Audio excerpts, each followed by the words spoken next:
Hello, welcome to Brandon Sanderson's Writing Science Fiction and Fantasy lecture series. This is lecture number 5. We're going to talk about character today, how to make your characters interesting. A question that most of my classes in college never answered. I want to answer it to you, and I think that we do that by having characters that are proactive, characters that are relatable, and characters that are capable. And we will talk about that now.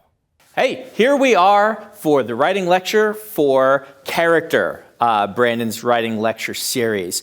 You might notice that we are in a different location for those who are watching the YouTube version of this after the fact. Well, Utah has had a snowpocalypse. The first big snow of the year. All right, someone from Canada over here is like, not as big. But first big snow of the year, I was worried as I came to work this morning, which for me is like 1 p.m., that I didn't want my students to have to go through it to get to school today. That we can do this online, we have the technology, we have the power. So we are at Dragonsteel HQ. The students are watching this theoretically on YouTube. How many do we have so far? 96. 96. Half of the students are watching this on YouTube. We hope the other half will get there. If you have friends who are supposed to be here, text them and say, you still need to take your quiz.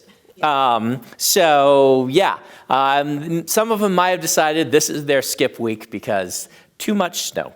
But we decided to do this here and make things easier on everyone.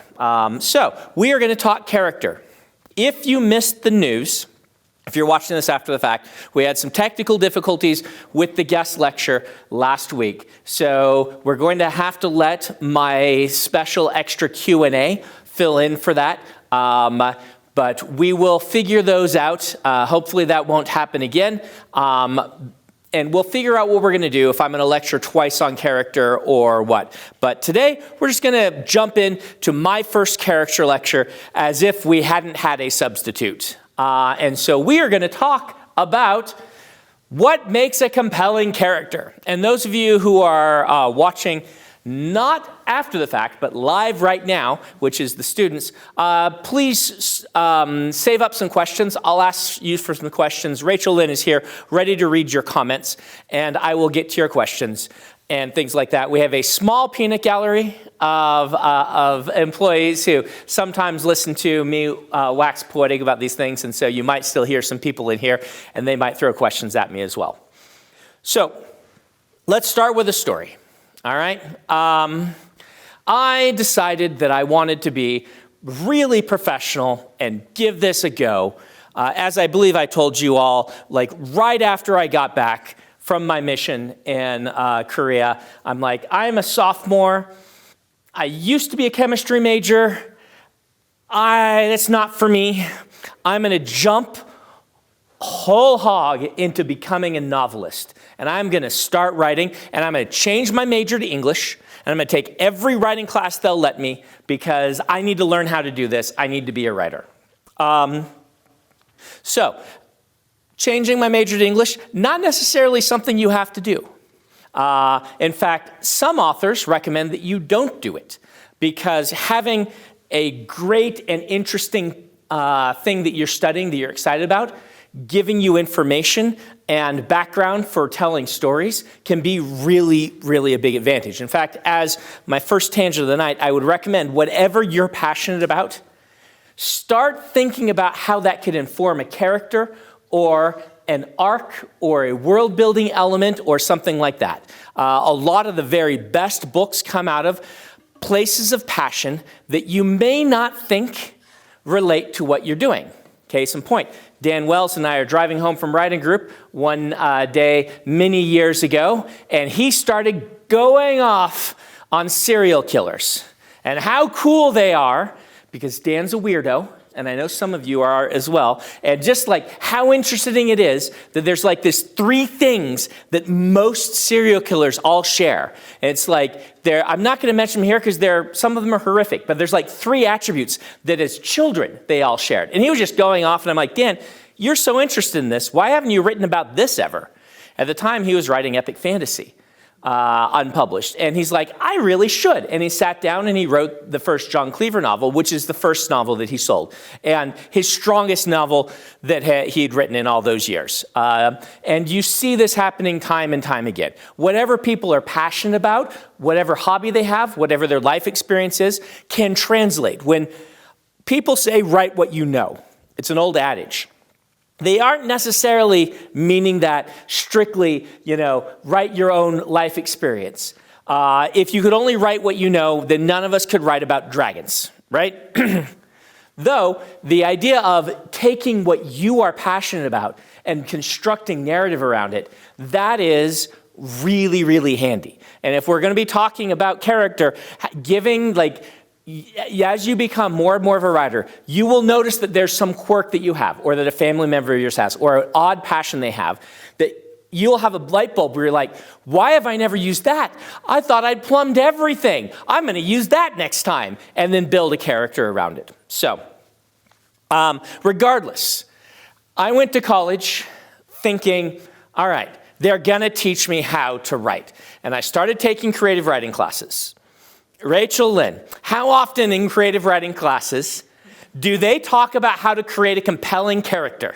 Never. Never! That is correct. I went to these classes and university courses on writing. The number one thing that I would think that I would want to learn from them is, how do you write a character that's compelling? No professors ever talked about that until I took Dave's class. They never touched on it.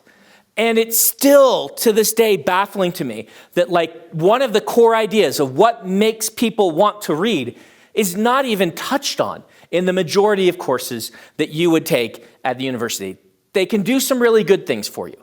They will talk a lot about different styles of prose, and you will end up trying a lot of different styles of prose and settling in to the ones that you like. They will talk about how to adapt your life experience. They're pretty good at that.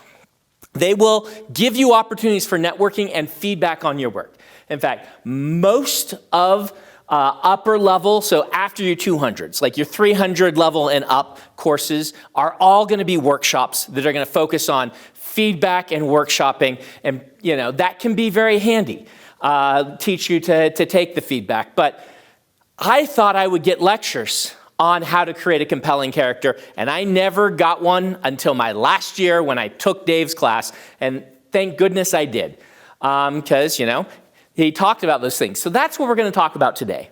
What makes a character compelling? How do you write a compelling and interesting character? And over the years, I've thought about how to present this a great deal. What are my methods, and how do I view it? I'm getting, how fancy we are. We used to have a pillow boundaring me to tell me to not go before that, otherwise it'll get out of focus. Now we have a piece of tape, like they do in the movies. So I'm going to keep looking down and walking to my mark. It's very professional when in movies you see someone look down and walk and then stop and then look up. They love that when you walk to your mark. Okay, so we're going to talk about this, and I've found a lot of different ways to present this. My favorite is around these ideas of 3 key core attributes that make a character compelling. And there are many ways to write this, many ways to talk about this, but this is my framework. I believe that characters that are compelling and interesting to read about are interesting because a mixture of 3 key elements. They are proactive, they are relatable, and they are capable, right? And I made them so they kind of rhyme. So that's how you can tell that I'm a professional.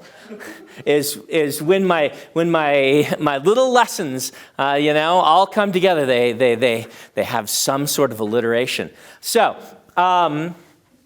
we're going to go through these and kind of talk about them in turn. The key thing to understand is most characters do not have all 3. Once in a while they do. And we'll talk about characters that do.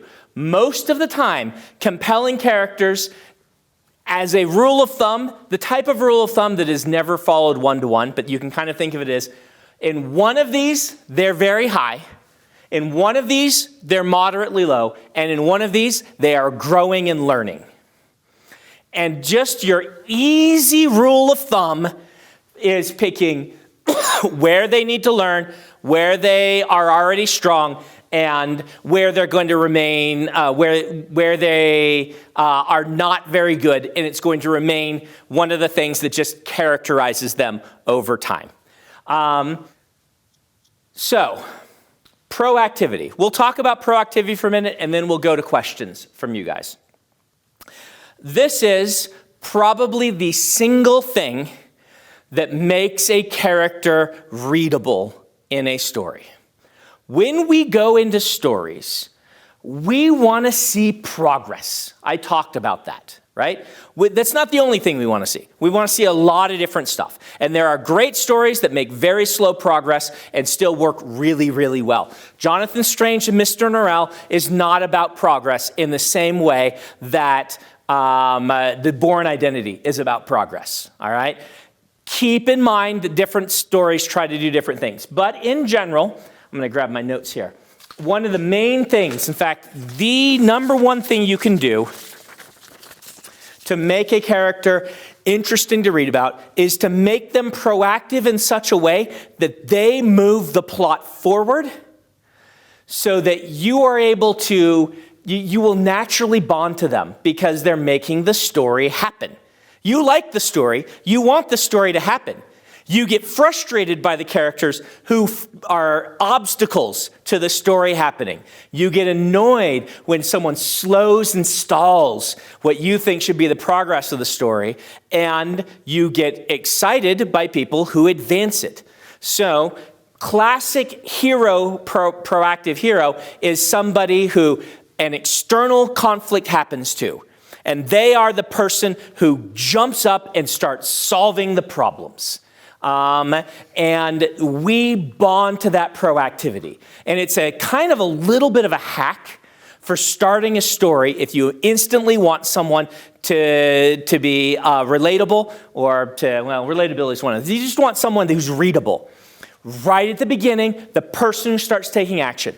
Lost is an excellent example of this. The TV show Lost, which is quite good, has some hiccups in the second season, but actually the later seasons are pretty good. They get a bad rap. Fantastic first season. Just knocks it out of the park. And a really excellent first half of a second season. Then there was a writer's strike and some things happened second season to third season. But they recovered and did a really good job. So, in Lost, there's a character named Jack. He is a doctor. They wrote the initial pilot for it to have him die at the end of the pilot. They were casting Burt Reynolds, a big star, to be their Jack, right? And they got their screenplays done, they started workshopping them, and they realized what happens. In the beginning of Lost, there's a plane crash.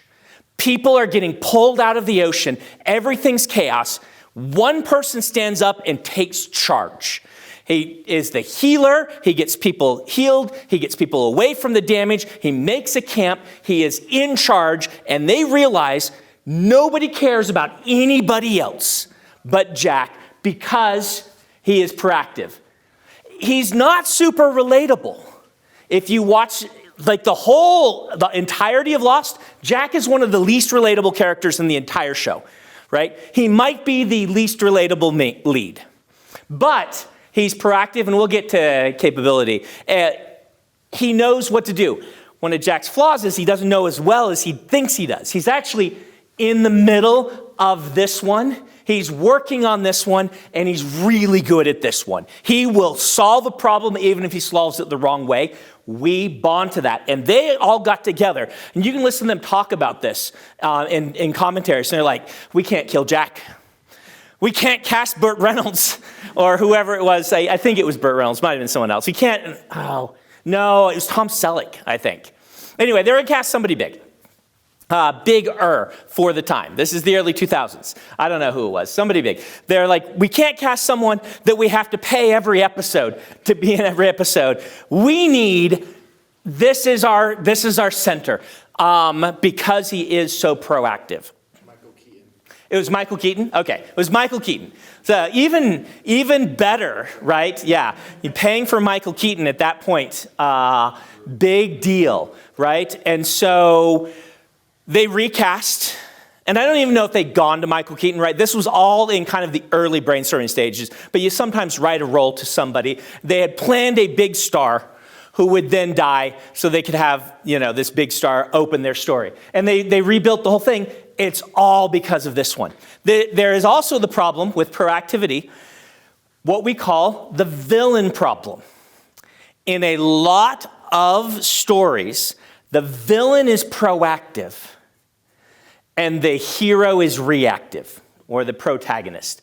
This is especially true of like origin stories where a villain is out doing something awesome and a potential hero is futzing around, like, being afraid of bats, and having, daddy issues. And meanwhile, you got this person who is absolutely reprehensible, right? No moral code whatsoever. Though I would argue a lot of them, they have a few hallmarks of relatability. There's just, the moral code one, which goes under this, not. They don't even have to be that good at what they're doing. Sometimes they are. Joker obviously was very good. The opening scene to Dark Knight's job is to show you how capable he is, but also how proactive he is. And you end up with these stories where the villains are more interesting, because the villains are doing stuff. They move the story, they get stuff done. And because of that, people bond to the villains because they're proactive. They're trying. They're out there doing their best to destroy the world. And, the hero is like, oh, I don't know, the call to adventure.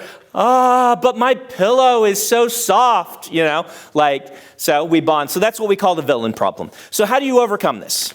Well, you might be saying, Brandon, proactivity seems the one that most characters are going to work on, right? Because we talked about the hero's journey and other things. A lot of times at the beginning of the story, a character has to be forced to be proactive, right? Luke Skywalker wants to go up in the clouds and in the stars, but really his family has problem even really getting to go get the droids, right? He is a dumb teenager who doesn't want to do anything. He wants to dream about having done stuff. This is a lot of characters. So or it's the villain problem. My protagonist is a good person, which means they want to hang out with their family and, read books while their cat purrs. That's what they want to do with their life. And so the villain has to be the proactive one. Well, there's a few counters to this. If you don't want proactivity to be the thing the character's working on, which sometimes you do, but a lot of times you don't, usually you want the character working in your classic sense. They're working on something down here. They're getting better at this, or they're working on some sort of personal flaw that they have. Sometimes you want them to work on being proactive. Sometimes that's your act one thing, that by the end they have learned to be proactive. A lot of times it's like your midpoint.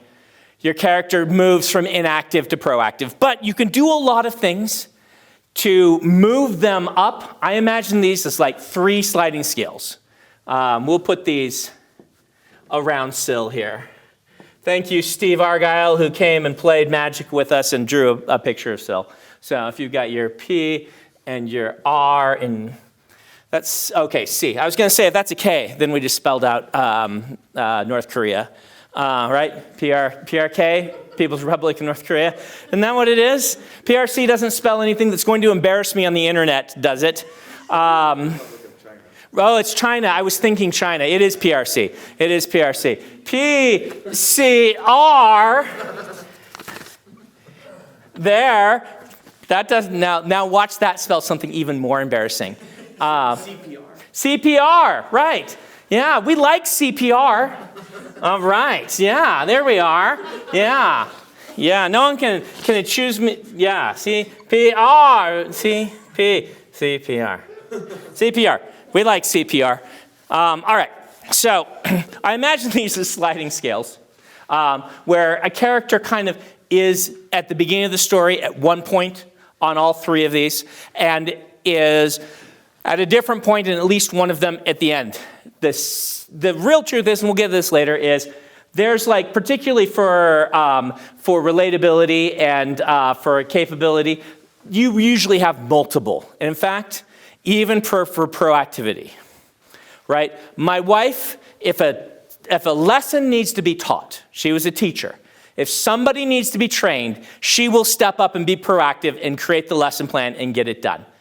But if you got in a room and said, someone needs to beat Super Mario to save the world, she does not volunteer. I guess that's a capability. But, there are certain areas where we're proactive, right? She'll be very proactive in organizing things for her family group or for her business. But in other areas, she will not be proactive. So we all are like that. But here's some tips to move someone up on the proactive scale a little bit. Kurt Vonnegut says that one of the keys to making an interesting story is to make your character want something at the start, even if it's just a cup of coffee. Whatever it is, make them want something. I'm convinced no one's seen this movie. It's better than its reputation, but it's not amazing. It's like one of these movies that's in between bad and good. So in places it's so bad it's good, and in other places it's just good, and that's Hudson Hawk. Never even, do you like it? Let's go. Awesome. It is awesome. Movies that are so bad they're good in some places and then legitimately good in other places are just awesome. Equilibrium's the same way, right? Yeah. Come on, when the face gets cut off, that's so bad it's good. That is not just legit good. That's so bad it's good, right? Yeah. Hudson Hawk is the same way.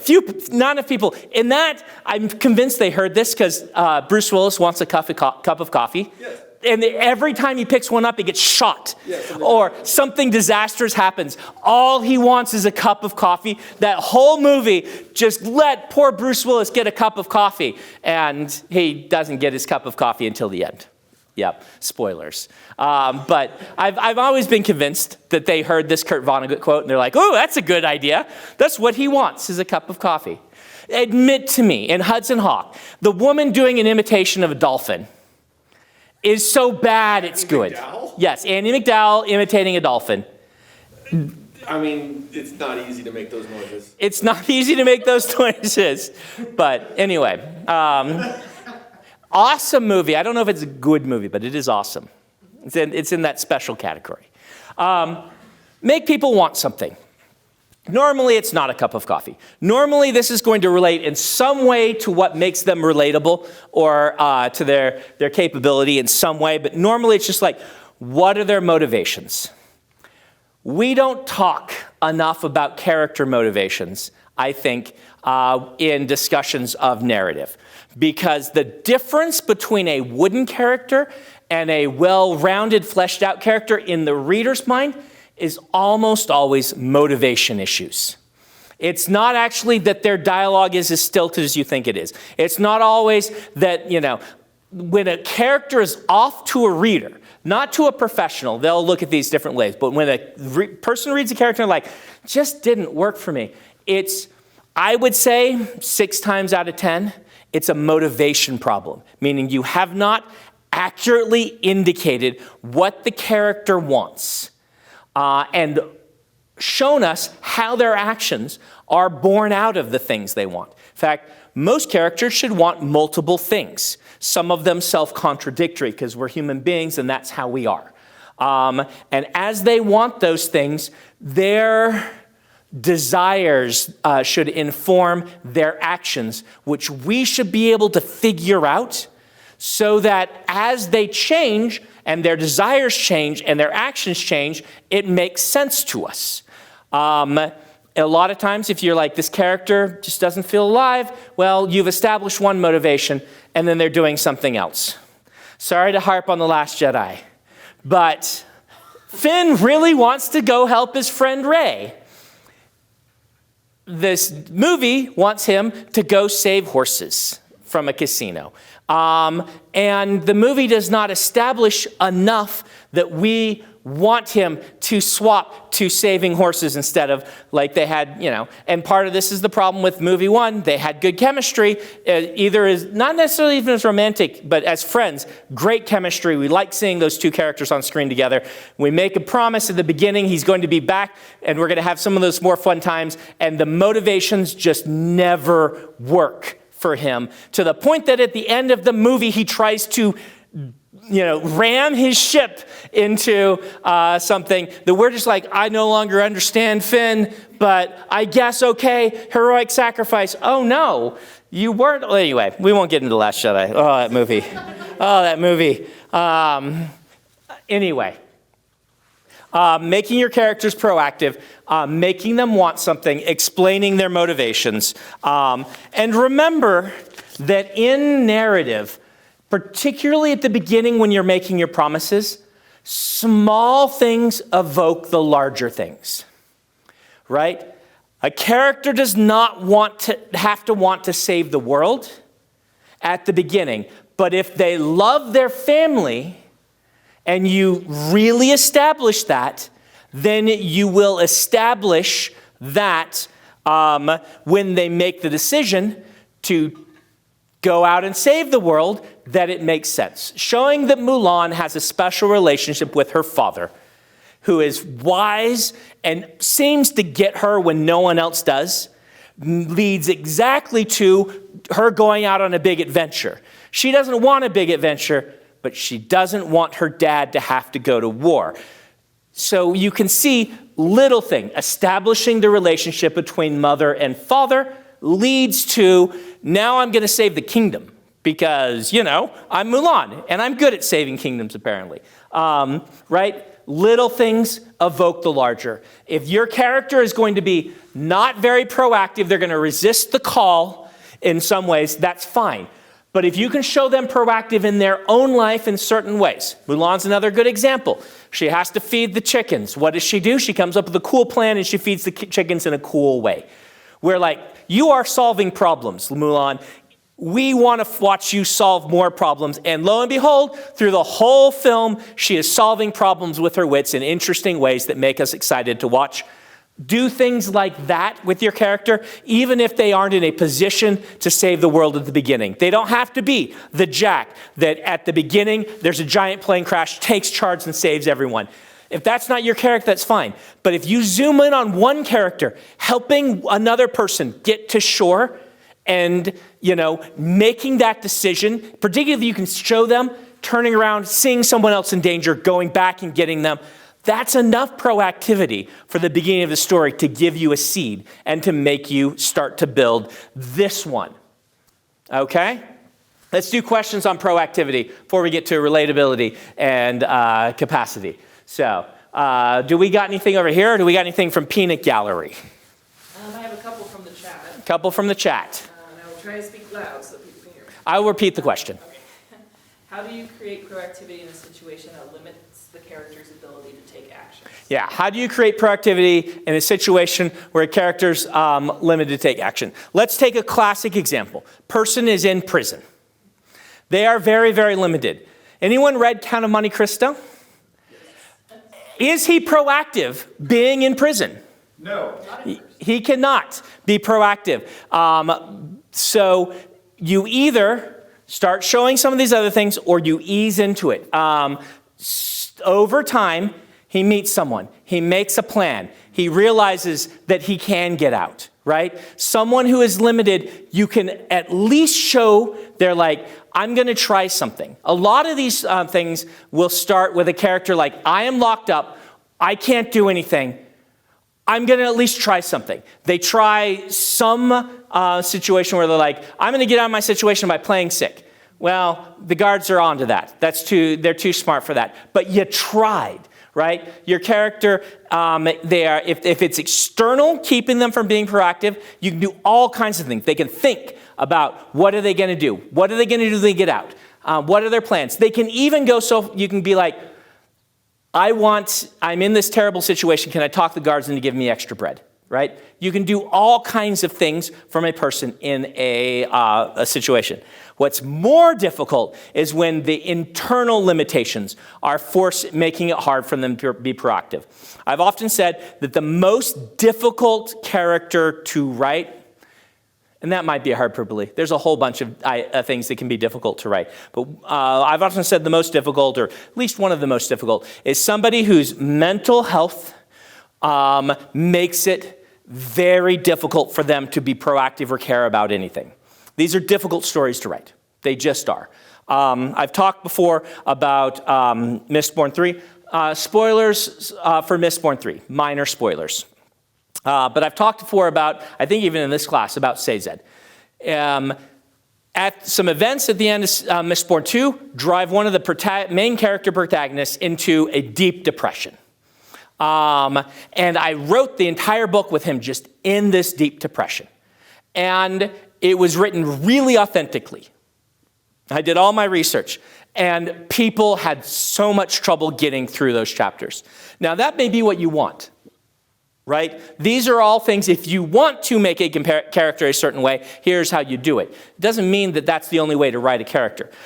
But looking at it, I realized, oh man, I need people to like these scenes for reasons that are very important to the ending of Mistborn 3. And so I went back and I rewrote them all so that he was sliding into depression. Sliding into depression. And what he was doing was he'd had a crisis of faith. He was searching for the true religion. And in the initial draft, there wasn't that search happening. He'd already determined that that he'd lived a lie and nothing, there was no truth out there.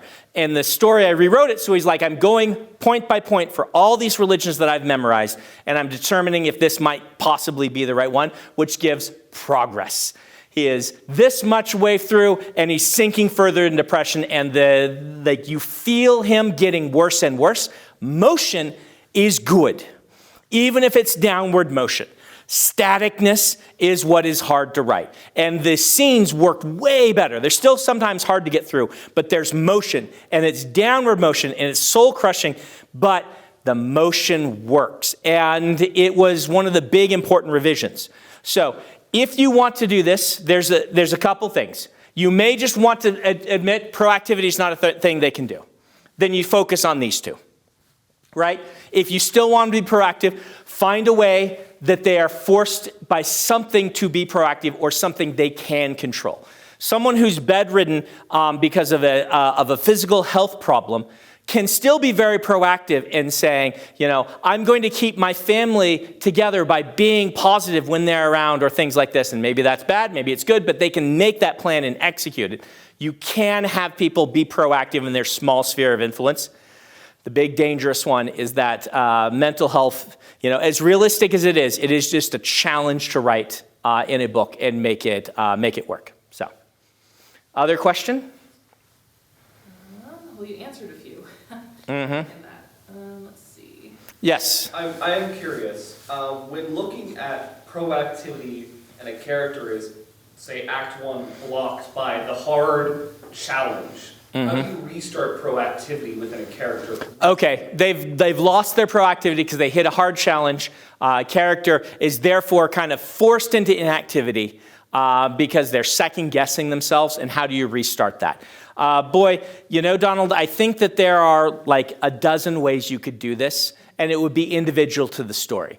What I see a lot of times happening in those situations is we usually cut to someone else being the proactive one for a little while, even if they're in the same group, and then someone has to pull them out of it or they have to pull out of it.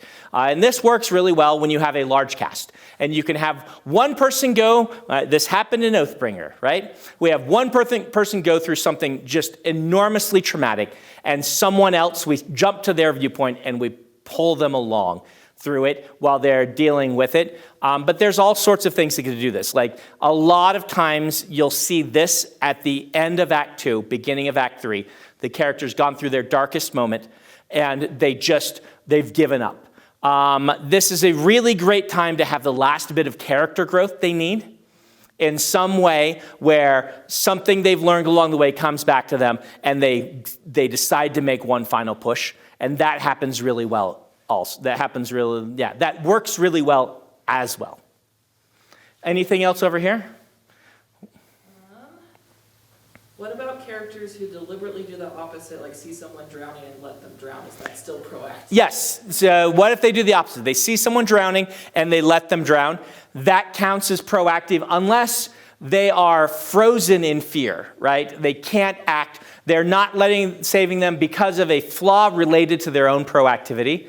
But if it's like, we'll let them drown, I'll be able to get, I need to take care of myself. Well, that's going to pull them down on relatability. It's not really going to influence their proactivity in my experience. So, yeah. Is it confusing to write two characters that have competing proactivity where they're competing to... Is it confusing to write two characters that have competing proactivities? No, that's awesome.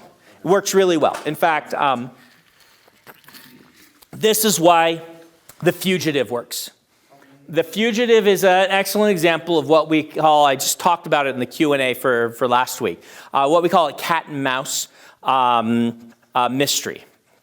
Oftentimes mysteries fall into a lot of different formats. Cat and mouse is where two people are striving for either opposing or similar goals, and one is trying to catch the other one before the first one can achieve their goals. And so you'll watch, The Fugitive is an excellent example of character A, Harrison Ford, is trying to catch the one-armed man, while character B, Tommy Lee Jones, is trying to catch character A. Both are proactive, both are brilliant, they both make really smart moves, and you get to watch them having opposing. One needs to stay free to find the killer, the other needs to catch him because he thinks he is the killer, and they both get to be super proactive.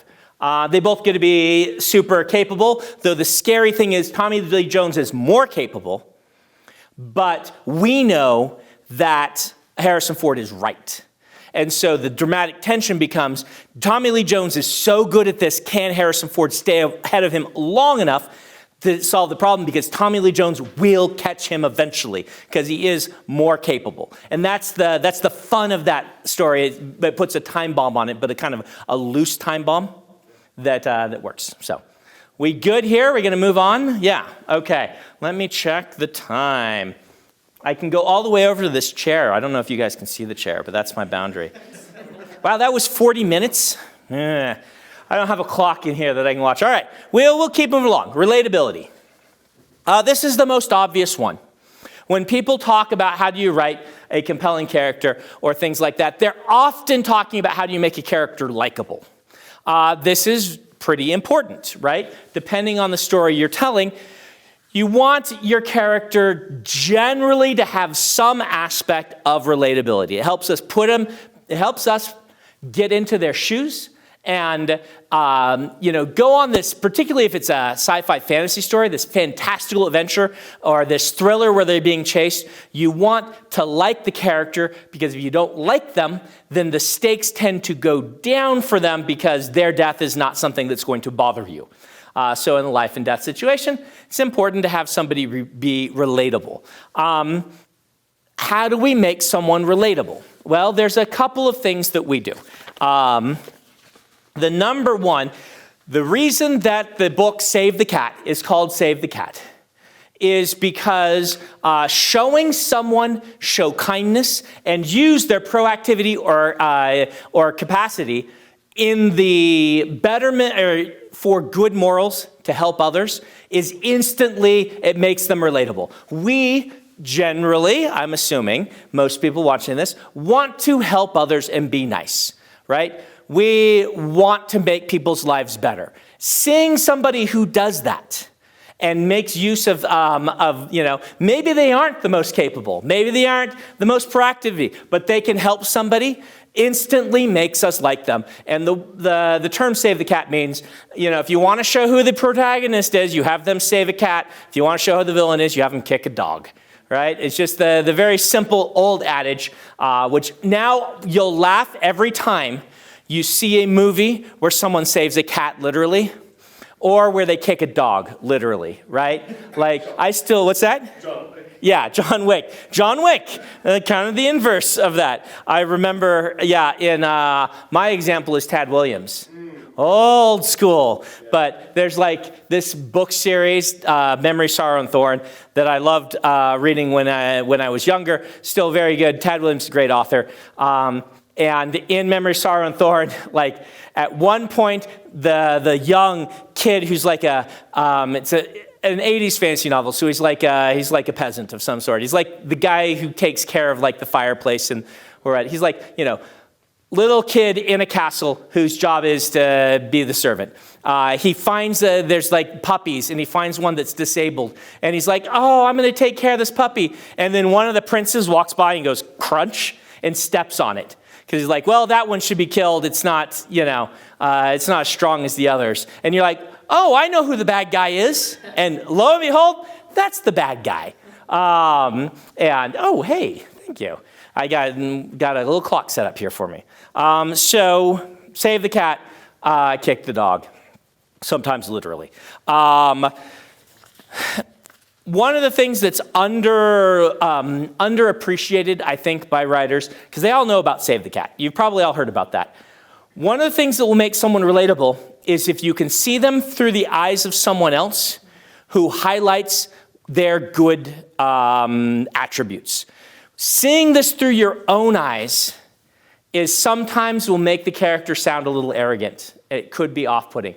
Seeing it through someone else's eyes can be really handy for helping us just really see how interesting and relatable the character is.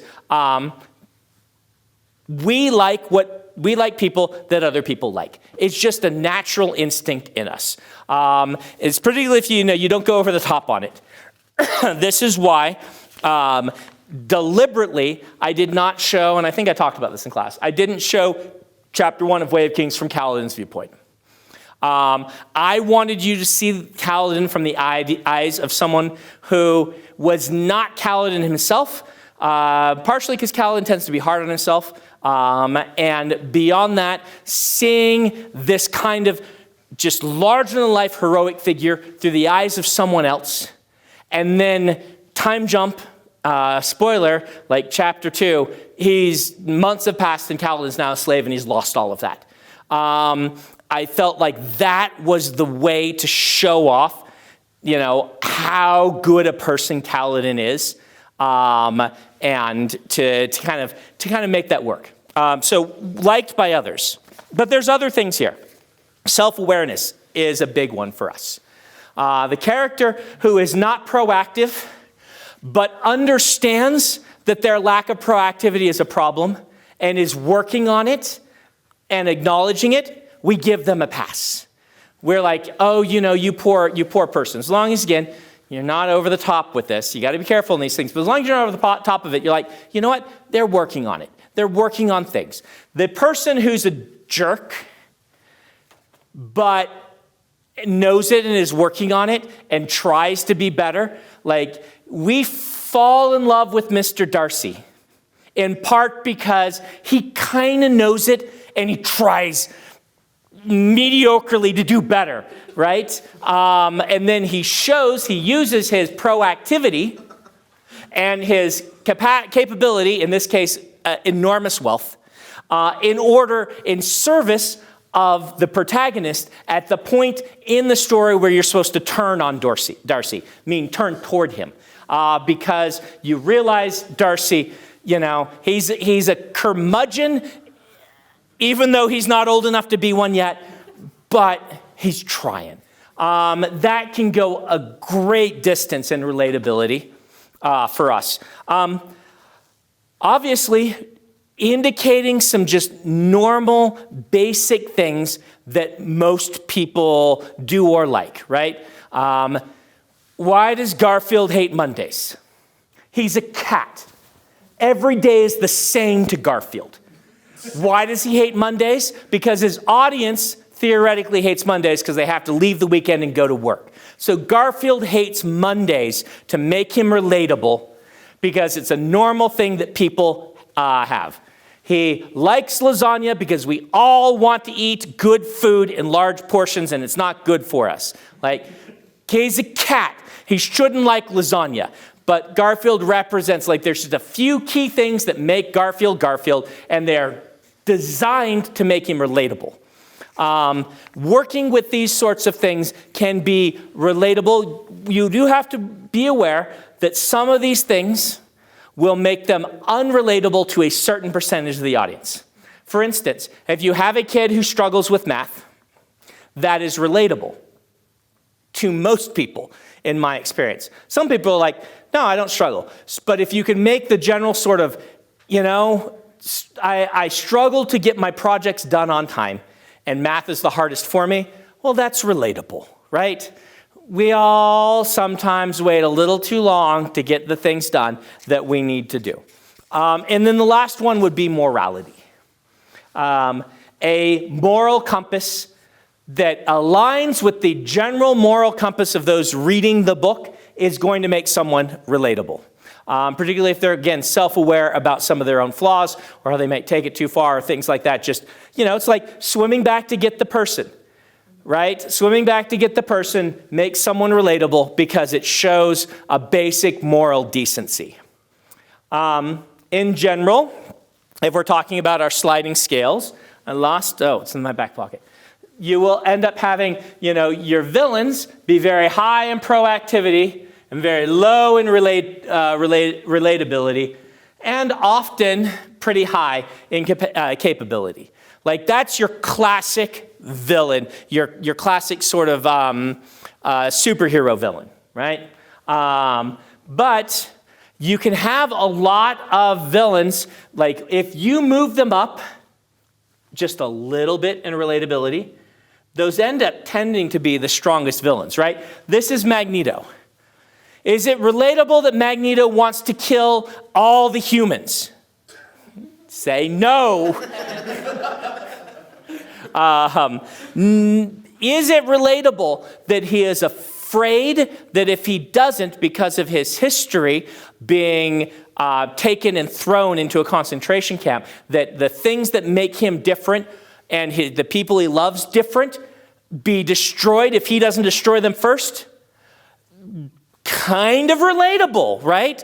Suddenly, okay, this is relatable, right? This is probably why we got stupid, sexy Sauron in Rings of Power, right? Jury's out on if that worked, but that's probably what they were trying to do there. Is maybe Sauron's better if he's stupid, sexy Sauron. But you can be aware, relatability, and some villain stories start someone like here, and they're on a downward trajectory. Yes, well, yeah, spoilers, but yeah. But there's a lot of stories, right? Like you can say, Spider-Man's the Sam Raimi Spider-Man. Like almost every Spider-Man villain is this. They start here. Their tragic flaw causes them to take a step no one else would take, and we know is against moral code, and then their relatability crashes as they become Green Goblin, Dr. Octopus, the Lizard, Sandman, all of them. This is kind of the Spider-Man thing, right? Sandman a little bit less. You were looking at me on Sandman. Sandman's pretty high on relatability. I agree. He is. He's not. He gets it. It happens to him rather than him taking the serum or right. Like he's less crazy scientist than the rest of them. He's a poor guy who is in the wrong place, but then gets superpowers. Regardless, that's kind of what's going on there. Any questions on relatability? This is the most obvious one. I have one. Yes. How do you write a good anti-hero? So, anti-hero, let's make clear there are two definitions of anti-hero. So, in the classical literary sense, an anti-hero, Madame Bovary is often held up as an anti-hero in that she is not proactive at all, and it's a story happening around her, and she refuses to act, and she is an anti-hero in that she refuses to fulfill the role of protagonist, and it's supposed to make you annoyed. The entire book is about making you annoyed that Madame Bovary won't do anything, This is a classic literary antihero. In modern pop culture, an antihero is a villain who does heroic things. And those are two different things. Normally, like this one, go study literature if you want to have a classical antihero. Modern antihero, it's actually pretty easy. You make them highly proactive and capable and low on relatability, but then you just have them fight people who are lower on this one, right? There's a famous adage, right? Driving on the road, anyone who passes you, you're like, they're going so fast, they're crazy. Anyone you have to pass, you're like, how dare you impede traffic? You're so slow, you're crazy, right? And this kind of applies in all areas of life. I've noticed it with religion, where however religious you are, the people who are a little more religious, you're like, look at those zealots. And the people a little less religious, you're like, they might need Jesus. So with antiheroes, right, you just make sure that they're worse. Is John Wick a hero? He's a protagonist, for sure. And dividing your mind, hero and protagonist, a hero, I would say, is someone who does virtuous things. A protagonist is someone who's we want to succeed, and we're following. And hero protagonist is the main character of Snow Crash. Actually, that's his name. So you guys should read Snow Crash. It's great. So what you do, you make sure that there's some even worse people out there to turn loose on. And there's a part of us that really loves the villain problem, right? We love the villains because it just is so cool to watch them, go crazy. It's so cool to watch John Wick, right? John Wick, it should not be cool to watch John Wick murder everyone, right? It shouldn't. But they're all bad guys. They're all bad guys. And yes, he was a bad guy. He was an assassin. He tried to be good. That right? He starts down here, but he tries to be good. He gets inched up. He gets a puppy. And then they kicked his dog. The puppy doesn't survive. Sorry. But then you're on board because you're like, you didn't just kick the dog. You made a mistake. And this is the coolest assassin ever. And it's kind of like you get to throw away your own morals for a little while. It's okay in literature. This is why we have literature, so that you get to experience things that you would never do yourself. And you get to watch John Wick go crazy on these guys, right? And John Wick, I don't know that I would call him an anti-hero, because to really get to anti-hero stage, you're also doing some villainous things along the way. It's just you're doing some really bad damage to people, even more villainous, so you're kind of like, it's okay. That's what makes a classic anti-hero. But it depends. Like most of the people that are anti-heroes in popular fiction, right? Venom, he's just a hero at this point. Punisher, he's just a hero at this point, right? It's an anti-hero means you dress in black, right? Do bad things for good reason. Yeah. You maybe still have a few pouches from the Rob Liefeld days of comic books strapped to you in random places, and you wear black. What's that? Yeah, Deadpool wears red. But like the Deadpool movies, he is not an anti-hero. He is a straight-up hero, right? Like, is there anything anti-hero like Deadpool 2?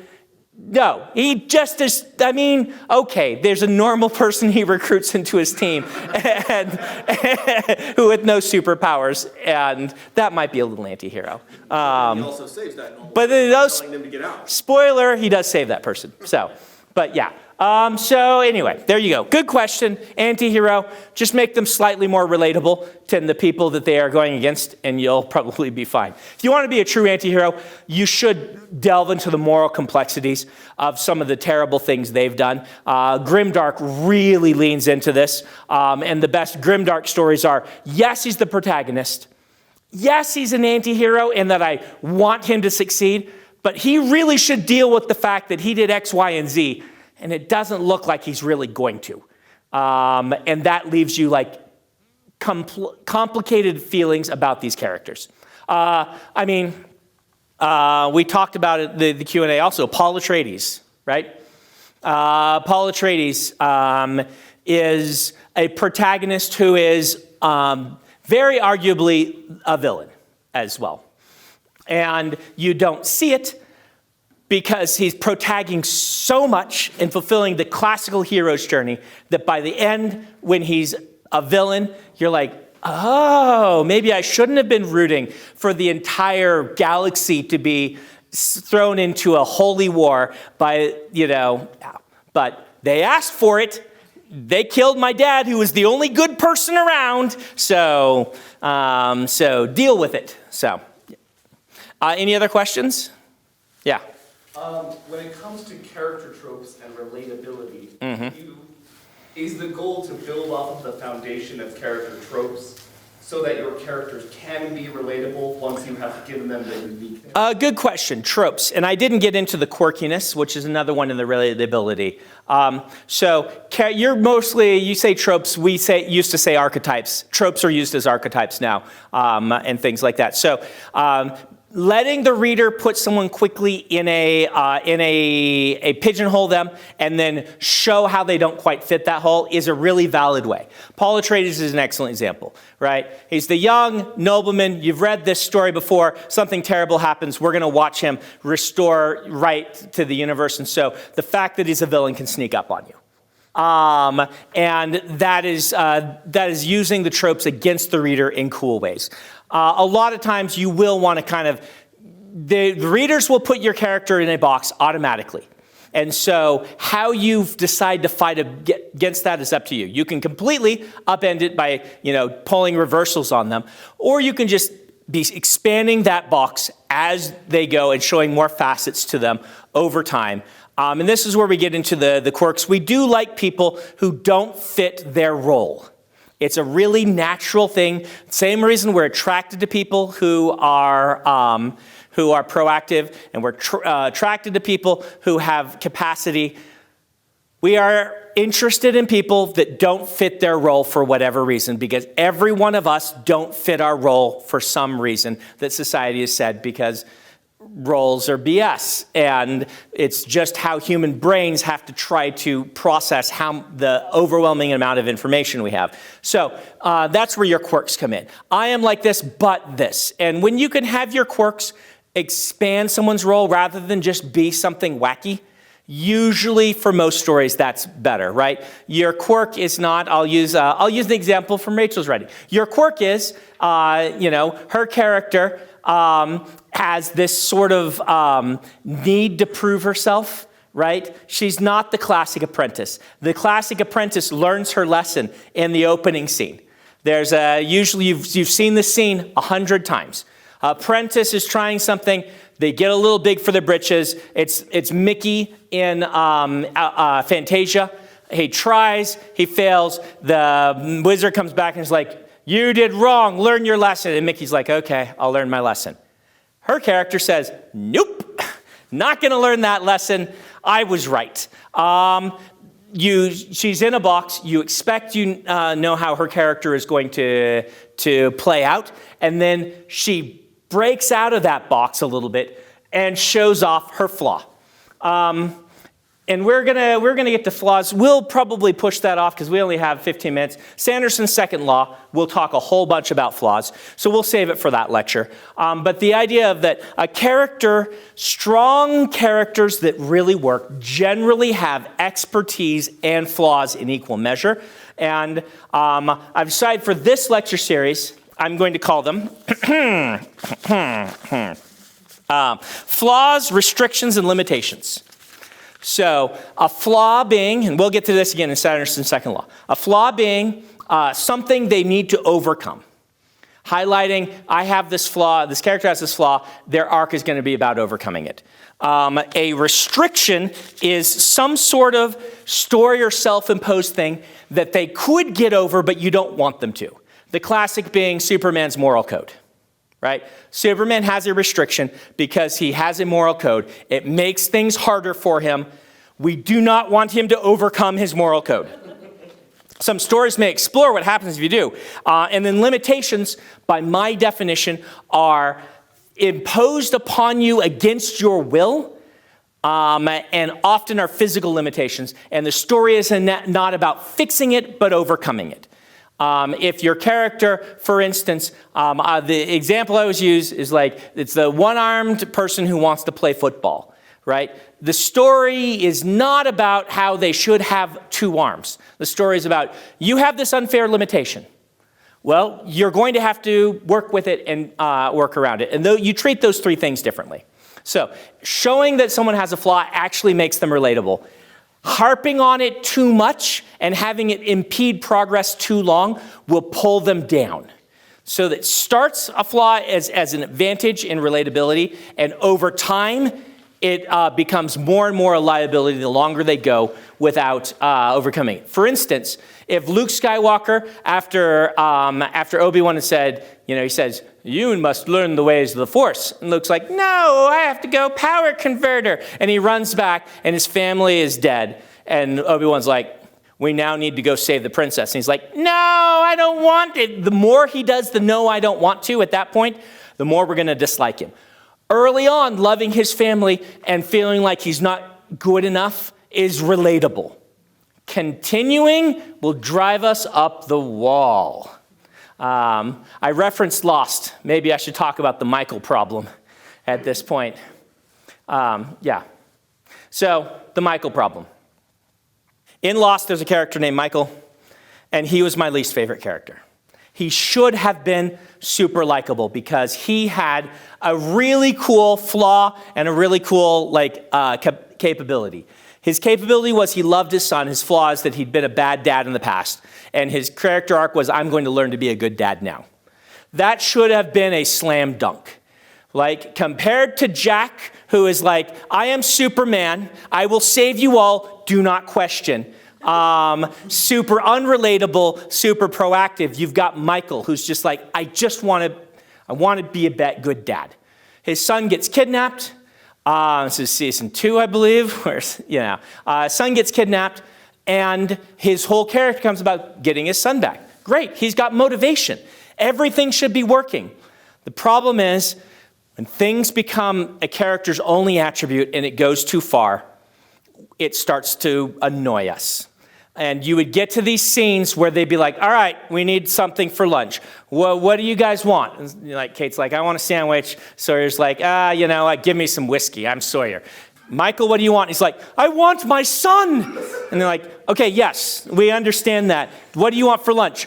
My son isn't having lunch. He's kidnapped by the others. And we're like, okay, Michael, we get it. Just lunch. He's like, my son. And to the point that, they went too far in writing this character's, very relatable motivation to became the only thing, to the point that everyone was so tired of Michael. Nobody liked Michael, which is bizarre considering, right?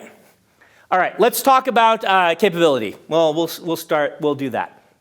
So, capability, another easy one. Pretty obvious. We like competent people doing things competently. We will read entire books about competent people doing things competently. Last week, I referenced Dirk Pitt, right? Dirk Pitt is so good at his job of being, he's just a marine biologist guy with a military background who wants to go study, the ocean. But bad guys keep trying to destroy the ocean, and he happens to be the only one there 27 times in a row who can stop a terrorist organization from detonating nukes that irradiate the entire ocean or whatever, right? Just happens. He's like James Bond. If James Bond, instead of being a womanizer alcoholic, was a Boy Scout, right, with degrees in puppy petting and how to use assault rifles. Right? And Dirk Pitt, I'm exaggerating a little bit, but he is just so good at things. I remember reading one of these books. I love this story. It's one of the mid-later books, and I might be exaggerating this. It's been a while. But I remember reading, it's from the viewpoint of Dirk Pitt's accountant. Dirk Pitt isn't there, right? Dirk Pitt is off stopping something. It's a little side story. Accountant is trapped without a way off on an island with bad guys. And the accountant wants to hide in the cave. But then he thinks, what would Dirk do? And so instead, he kills the bad guy, steals a helicopter, and escapes. Because Dirk Pitt is so awesome, by aura of awesomeness, his accountant becomes a Navy SEAL, right? Like, that's how cool Dirk Pitt is. We like reading about this. Now, most stories are not going to lean on this nearly as much as a Dirk Pitt or a James Bond story does. And in fact, one of the things they did to make the new James Bond more relatable was they pulled back on how good he was at things and showed him failing or nearly failing a lot more often. In Casino Royale, he became vulnerable again rather than the guy that can solve all the problems. So, too much capability will pull down relatability, but if in a story about someone being proactive and super good at stuff, we don't care. That's what the story's about, right? And that's totally fine. Normally, what you're going to do is you're going to have someone be really good at one or two things and really weak at other things. And you're going to show how the things they're good at initially help move the plot along, but the things they're bad at become weaknesses that are exploited. Their flaws, their limitations, their, oh man, what was the other word? Their restrictions. Their restrictions. I never can remember that one. So, what's that? It's a flaw. Yeah, it's one of my flaws as a teacher. And you see how their flaws balance them out. So, before I get to this question, be aware that being good at something doesn't mean you need to be good at firing assault rifles.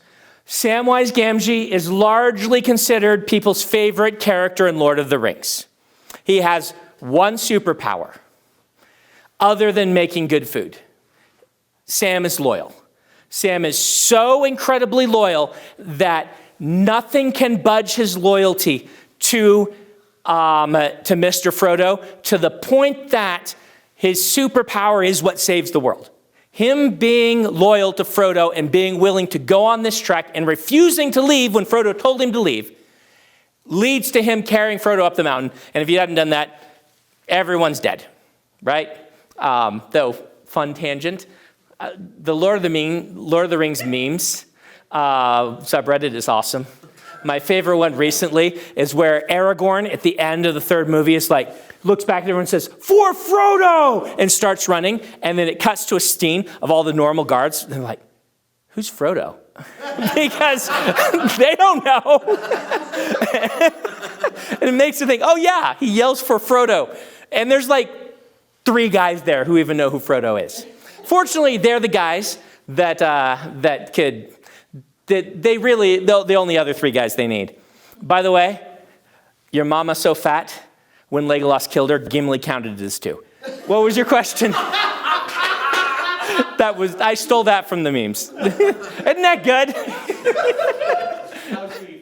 You're giving me 5. Oh, you raised your hand. I'm like, oh, Taylor has a question. He hasn't had one yet. No, he's giving me the 5-minute warning. So, all right. This is easy. I will talk about arcs because we only have 4 minutes left. An arc is where somebody is moving up on one of these or down on one of these. It makes it very easy to visualize. Usually, it's someone moving up on relatability because they're working on their flaw. And that mere fact that they're working on it, like I said, moves them up. But when they overcome it, we cheer. The other most common is, capability. Somebody is an apprentice. They don't know how to use the Force, but they need to use the Force, Luke.